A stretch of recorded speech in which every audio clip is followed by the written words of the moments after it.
Hi, I'm Dave. 5 years ago, I converted the upstairs of my house to an Airbnb apartment and retired on the income. This channel is about how I did it, what it's like, and the challenges that I face. So please join me. I will endeavor to do my best to both entertain and inform.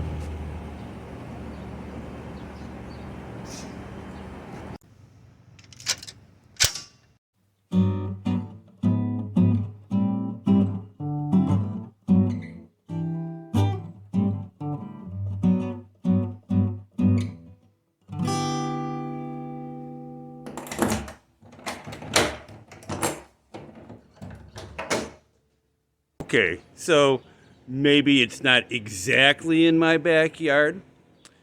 And yeah, maybe the thumbnail is a bit clickbaitish, but this is YouTube, and I do want to fit in. But in my defense, there is a filthy and noisy trash compactor a mere 20 feet from my property. And this is one of the first things my guests see when they exit the property on their way downtown. Myself, neighbors, business owners, we've all complained about the filth for years. I even resorted to guerrilla journalism, producing one of my first videos and posting it onto one of our fantastic local city Facebook groups, the 9,000 plus member Fabulous Ferndale Forum. Here's a slightly abridged version. Pardon the portrait orientation. Ah, the Troy Street grease traps. Their presence in the West Troy Street parking lots has been a Ferndale landmark of sorts for as long as I've lived here. They're filthy, they're disgusting, they draw rats. Indeed, over the years, the entire dumpster complex has cast the city in a very poor light and been a sanitation nightmare for nearby residents, with the filth drawing rats and the stink infesting our yards. So I was thrilled to see that there would be a dumpster room in our new parking structure. But the structure has been open for more than 3 months now, and the disgusting filth remains in our parking lot. I inquired with a city official a month ago as to why the filth remained, and was told that despite the fact that the city had years to plan for this, they had not procured the necessary system for allowing entry to the room to the local businesses. I had a good response to the video, a lot of views and likes and comments. The mayor even commented. Yet, 2 months later, the filth is still in our parking lot. However, there are rumors that soon I and my guests and my neighbors and the people who come to downtown Ferndale and park in this lot will no longer have to endure this mess. Stick around. After part 1 of the apartment tour, we'll have an update on this story.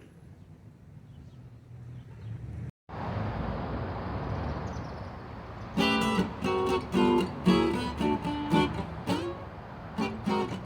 man, it's got a shade on Sweet Georgia Brown. Left feet but oh so neat has Sweet Georgia Brown.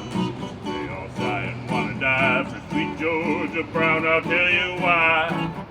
You know I don't lie much. It's been said she knocks 'em dead when she comes to town. Since she came, why it's a shame how she cools 'em down. Fellas, she can't get our fellas. She ain't met. Georgia claimed her, Georgia named her Sweet Georgia Brown.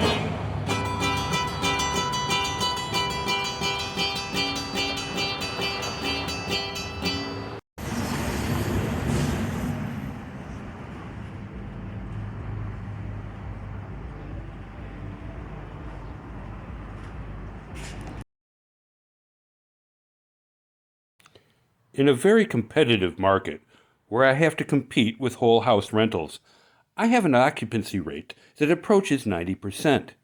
In my opinion, much of my success can be attributed to my high star rating and my superb reviews. Ratings and reviews that are driven in part by the decor of the apartment. Anyone can buy boxes of furniture from IKEA. If you set yourself apart by creating for your guests an environment that is interesting and entertaining, you will be rewarded with both good reviews and the personal satisfaction that comes from reading and hearing these comments.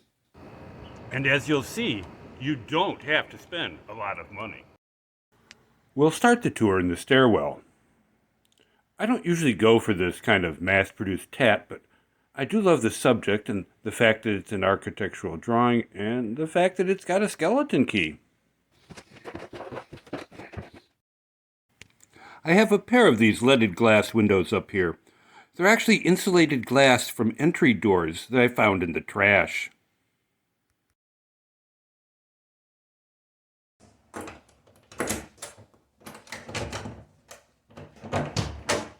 This is the kitchenette dining area. First, we'll have a quick look around. Then I'll go into detail about some of the cooler stuff.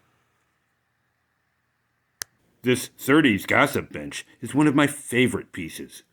When I bought it, the seat had already been recovered with something really ugly, and when I took it off, I found the original fabric with the original wear. I decided to leave it as is. It's so evocative. And it was $20 at the Value World. The phone is also from the 30s. I got it for $10 at a yard sale. Above the gossip bench hangs this matching pair of Paint by Numbers. Paint by Numbers took kitsch to a different level, and this matching pair of still lifes with the antique gold frames are just a superb example of the genre.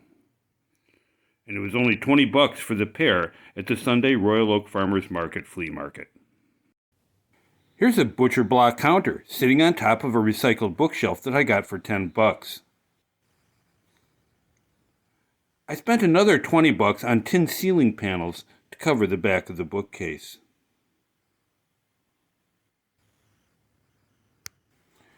This is an original oil, purchased at a yard sale for a few bucks. It's nice to have some actual paintings in the art mix. Another way I save money is framing prints with secondhand frames. Next, the living room. You'll notice I'm passing over showing the sofa. That's because it's a very ugly, but very comfortable IKEA futon. It was only $50 on Craigslist, almost as new. Another favorite piece is this very early example of an upholstered recliner. It's probably from sometime in the 30s. Close to 90 years old, the upholstery is in amazing condition. Complete with the original antimacassars on the arms and back, this is almost like a museum piece. You just don't find old pieces of upholstered furniture in this kind of near mint condition. $20 at the flea market. The globe was $1 at a yard sale. The cartoon balloon was added. This upholstered chair was new with the tags on. I only paid $35 for it on discount day at the Salvation Army. I like how it blends with what I consider to be the center of attention for the room, which is this vintage late 30s streamlined modern radio cabinet. The flat screen sitting on top is such a cool juxtaposition. You can tell by the call letters on the push-button station selector that the radio's original home was in Chicago. Note the short wave bands on the glass display.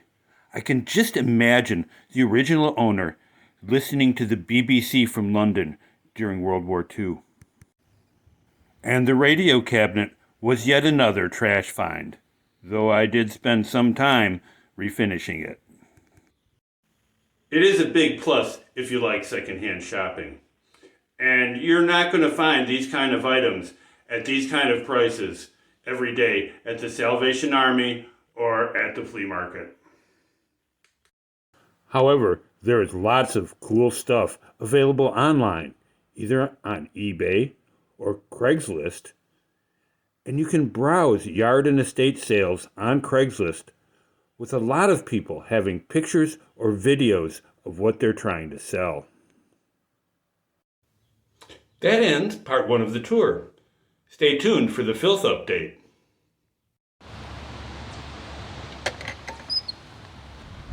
So there has definitely been progress on the filth front. The trash compactor has been moved into the parking structure. I barely missed getting footage of it leaving the parking lot. However, I did get shots of them disconnecting the electrical and moving the hydraulic unit.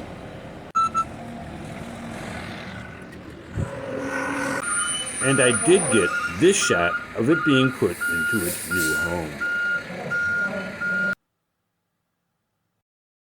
However, as you can see, the grease traps and recycling bins are still here. In fact, it's been more than a week since they moved the compactor, and the refuse room is still not being used. Instead, there's a couple of these bins that are now for the garbage. I had a nice chat with a couple of the guys from the DPW who were doing this job. And I gotta say, the guys from the DPW are great. They do a wonderful job for the city. And was told that most of the rest of this stuff would go into the refuse room. No timeline was given as to when. It's a mystery as to when the refuse room will go into operation. I have some guesses as to why it's not being used, but I don't want to speculate. I'm just glad the compactor's gone. So that's all for now. Don't forget what Elvis said, because you don't want to miss my next video. We will finish the apartment tour, check in on the filth, and also show another example of my guerrilla journalism, this time exposing a local developer flaunting safety regulations and putting citizens at risk. Also, Ferndale has just enacted a short-term rental licensing ordinance. Future episodes will follow me through the process, explain the ordinance, and talk about short-term rental licensing in general. See you next time.